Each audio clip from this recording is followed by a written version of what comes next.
and welcome to the Mama Africa podcast, episode 5. I'm your host, HOD of the PSP. Like, share, comment on the YouTube video, subscribe to the YouTube channel, enable notifications to receive all the updates from this podcast episodes and the main one on the channel and all the content. Otherwise, follow us on social media and join us always for more. You are welcome. Just before we get on to the rest of the episode, a quick note about the last episode. I should have done a preview episode for this fourth round of action, but I wasn't able to because I was a little bit busy with other things. Of course, I posted actually 2 videos on Thursday, the podcast episode and another video about Chelsea. You can check them out if you want to, but unfortunately I couldn't do the African episode for other reasons. But anyway, we're off now to the races. Let's start, of course, talking about the 4th round of the Champions League in Africa, which was an interesting round, really. If you look at it, it almost shaped how the round of the quarterfinal will look. Now we have teams that are officially eliminated from the competition, which is a big shame.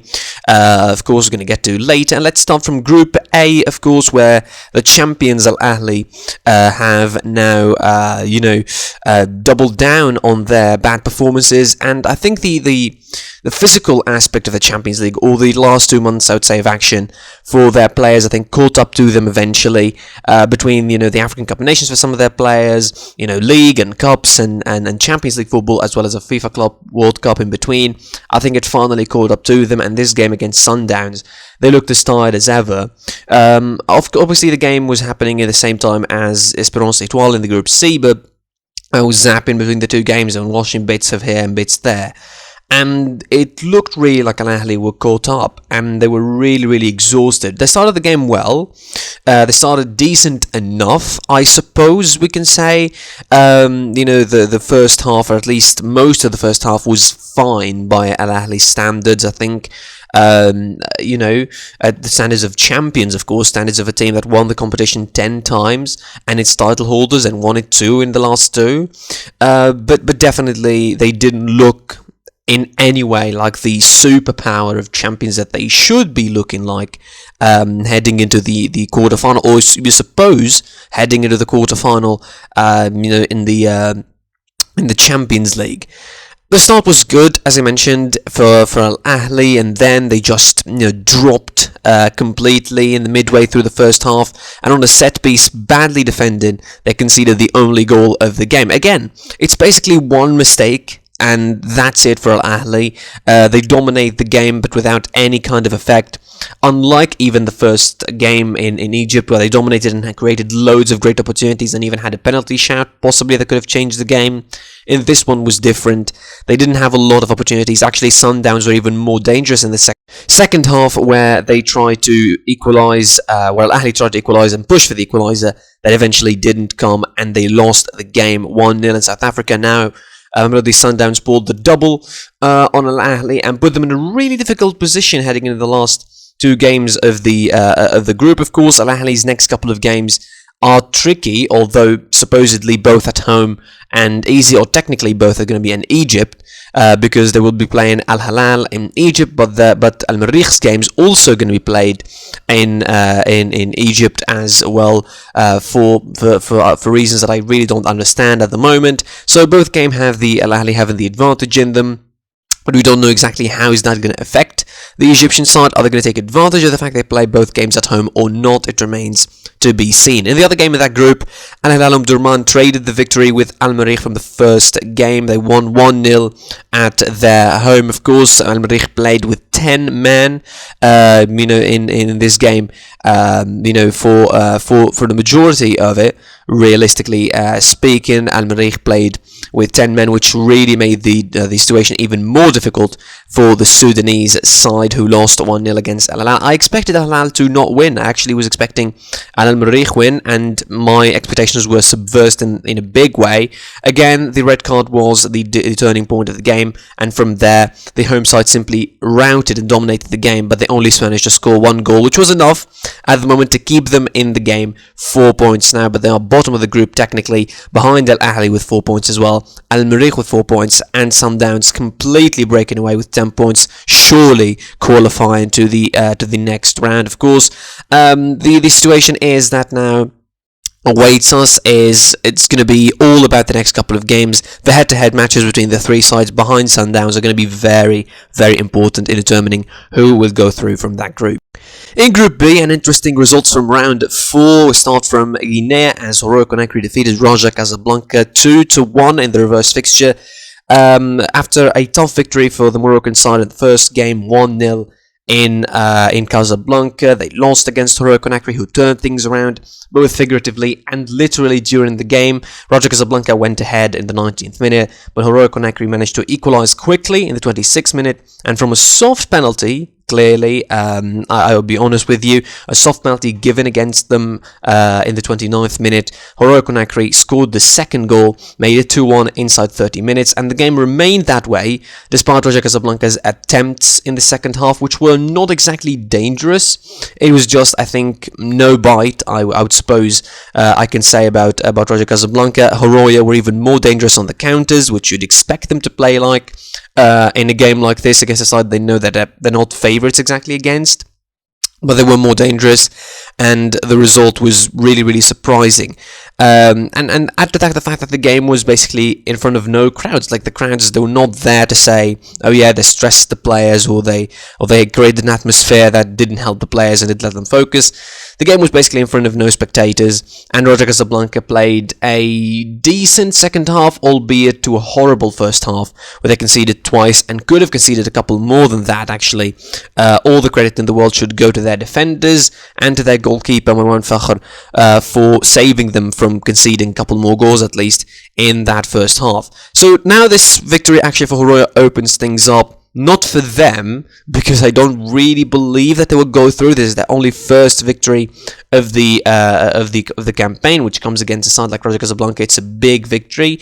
I mean, the chances are pretty slim in qualifying, I would suppose, but they still have a home game against Amazulu, albeit an away trip to Algeria is awaiting them against Setif in the next couple of games, of course. And in the remaining fixtures, of course, Horoya, who are going to be hosting Amazulu in the last fixture. Before that, will go to Algeria, as I mentioned, to play AS Setif. For Raja Casablanca, now it is against Amazulu away from home before playing against Setif. Away from home or at home or away from home in Casablanca. Again, in the other game, Setif defeated Amazulu 2-0, as I predicted exactly. They traded victories. Amazulu won 1-0 in South Africa, and Setif won 2-0 in Algeria. It was a better game, and again, after sacking their coach Nabil Kouki in the interval between the third and the fourth round, it was better performances from them, a better result, I think, and 6 points for both, which opens everything up, in this group in terms of the second place, even the first place. I mean, who's guaranteeing that Raja Casablanca won't lose another game like they did against Horoya Conakry? Nothing is really guaranteed in this one. Amazulu will have, to host Raja Casablanca. If they could hold them down, even to a draw, that would be positive, considering that AS Setif basically have a home advantage against Horoya in that next round, while Horoya, of course, will host Amazulu. For Setif, it's going to be a tough trip to Casablanca. To Group C now, and the group that I always like to talk about the most because it has two Tunisian sides in it.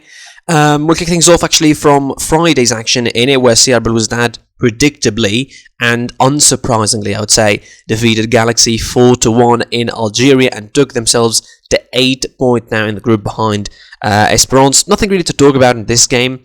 Belouizdad missed a penalty early on, and then Galaxy gave away another penalty stupidly, I would say. If you look at it, it's just bad. Like, it's not like a handball a la Suarez in 2010's World Cup, where it's like saving a goal just by instant reaction. Like, the ball was going out, and Galaxy's player just decided to dive hand first towards it, and he gave away a stupid penalty, received a red card, and from there, I think it was an uphill battle already, and of course, without any doubts, Belouizdad were always going to win. It was 2-0 by half-time, and there was no real doubt who's going to be winning.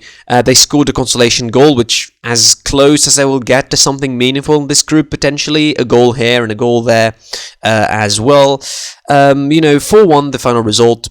Belouizdad basically are 1 foot in the quarterfinal as well as Esperance with 8 points now in this group. And definitely for Galaxy, it's a good experience for them. First time is not always great, but I think they will learn probably a lot of things before they go back at it. Maybe next year, who knows? And the other game, of course, the more important game, Etoile Sportif de Sahel were the nominative hosts against Esperance, and it was copy-paste of the first game, I would say. It was kind of the same old story. Esperance being better side, Etoile Sportif being defensively stern for the 45 minutes, and then opening the floodgates in the second half. I would really say, they were much sterner. Even Esperance themselves were much sterner. There were not as many spaces as they left in the first half of the first game, because that was a problem, I think. The 4 in the middle kind of diamond formation with Koulibaly as a holding midfielder, then you have Belouizdad, Shalani as 2 8s, and then Bougrin, the Moroccan international recruit, as a number 10, basically behind 2 in the attack. Although I didn't like Iduo's performance, I thought it was very, very sloppy. Could have done better on loads of occasions. Almost every action where he touches the ball ends up making the wrong decision, whether shooting instead of passing, or passing instead of shooting, or not, or touching the ball an extra touch that does take it away from him and doesn't allow him to be. But unfortunately, his performance is just too bad for my taste. I can't really just stand it anyway. But again, I would say this is a copy-paste of the first game. 2 goals in the second half from a set piece. I didn't expect Etoile Sportif de Sahel to concede from a set piece, really. I thought they were much sterner defensively than that, but it was a pretty ridiculous defending in that set piece. Basically, they tried to play the offside line, but the ball was pinged brilliantly inside the box, and Badran scored the first goal. 10 minutes later, Belouizdad, best player in the Champions League in my opinion, at the very least, scores in the 77th minute, a goal where the goalkeeper couldn't do anything. The ball was always going into the post and into the net. It was 2-0 for Esperance. And a result that means that there are 8 points now, with Belouizdad, of course, top of the table for Esperance, but the advantage of away games. The stronger defense in the group. They're looking good heading into the next game, and definitely it's going to be a big one in the 6th round when they host Belouizdad in Rhodes, of course. 8 points. They're qualifying. I think they're qualifying top of the group for all I can think of. They face Galaxy away from home, and I don't think it's going to be that hard of a game. For Etoile Sportif de Sahel, the chances are pretty slim. I mean, winning against Belouizdad away from home in the next game will be an absolute mission impossible for them. Not exactly impossible, but maybe near that somewhere. Considering their performance now, it's 3 draws and a loss. It's not that good. It doesn't look that good, albeit they're decent. I mean, they're showing decent signs, but I don't think that at the moment they seem to be too disorganized. Just a new coach just arrived. Their first game, their second game in charge is a Champions League game. It's not that easy for their new coach, Saad Shabbi, who was, I mean, although he was a great experience in Raja and won a CAF Confederations Cup with them and all of that, but I think this is maybe a little bit more stressing for the Tunisian coach. In Tunisia here, we really stress our coaches a lot.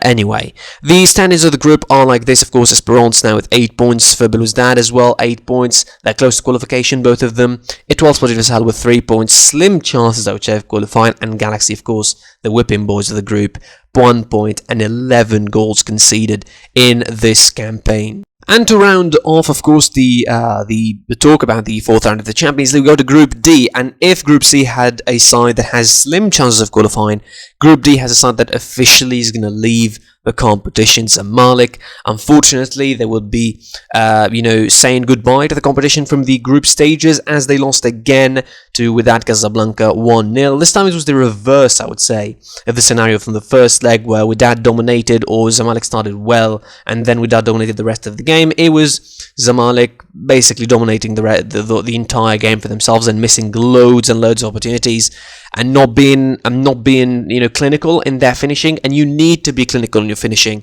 when you want to qualify. I mean, they had 16 shots on target, yet none of them worked. The goalkeeper for Wydad Casablanca, were brilliant in the game. Ahmed Tegnouti was wonderful, really. He saved Wydad from losing.